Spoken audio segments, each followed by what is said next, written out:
Welcome to our channel. யானை பசிக்கு சோள போறியா? வணக்கம். இன்னைக்கு நம்ம என்ன ரெசிபி பார்க்க போறோம் அப்படின்னா மிரப்பக்காயா கொடி வெப்புடு வந்து எப்படி செய்யறதுன்னு தான் பார்க்க போறோம். இது ரொம்பவே சிம்பிளான ரெசிபி தான். சரி வாங்க இப்போ இது எப்படி செய்யறதுன்னு பார்க்கலாம். நம்ம முதல்ல மஞ்சத்தூள் போட்டு ஊற வச்சிடலாம். 1/4 ஸ்பூன் வந்து மஞ்சத்தூள் ஆட் பண்ணிக்கோங்க.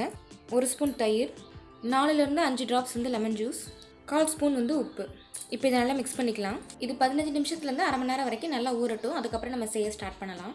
இப்போ இதுக்கு வந்து நம்ம மசாலா ரெடி பண்ணிக்கலாம். 1 ஸ்பூன் சோம்பு, வரமிளகா காரத்துக்கு ஏற்ற மாதிரி போட்டுக்கோங்க.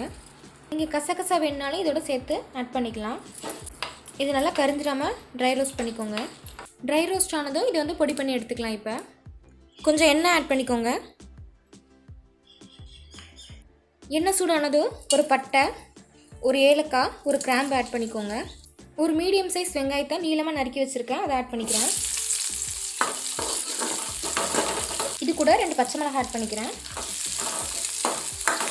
ஒரு வரமிளகாவை விதையை மட்டும் எடுத்துகிட்டு வச்சுருக்கேன், அதை ஆட் பண்ணிக்கிறேன்.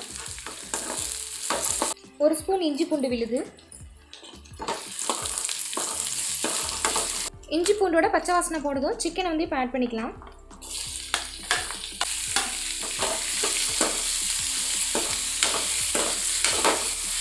அரை ஸ்பூன் மல்லித்தூள் ஆட் பண்ணிக்கிறேன். தேவையான அளவு உப்பு.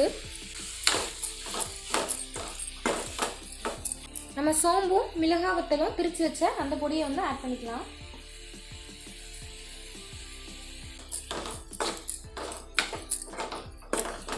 இதுக்கு வந்து தண்ணி ஊற்ற வேண்டாம், இது அப்படியே வந்து வேகட்டும். அடுப்பை மட்டும் சிம்மில் வச்சுக்கோங்க. தண்ணி ஊற்றாமல் லோ ஃப்ளேம்லேயே வந்து வச்சுருந்தீங்க 10 நிமிஷம் அப்படின்னா ரெடி ஆகிடும். அவ்வளோதான். தண்ணி வந்து இதுக்கு ஊற்ற வேண்டிய அவசியம் இல்லை. சிக்கன்லேருந்தே வெளியே வரும், அந்த இதே போதுமானது. இப்போ இது வந்து ரெடி ஆகிடுச்சு.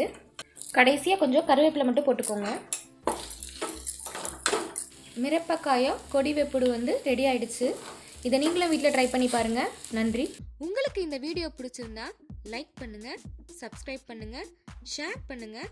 கீழே இருக்கிற பெல் ஐக்கானை மறக்காமல் கிளிக் பண்ணி நம்ம சேனலில் வர வீடியோஸை உடனுக்குடன் பாருங்கள்.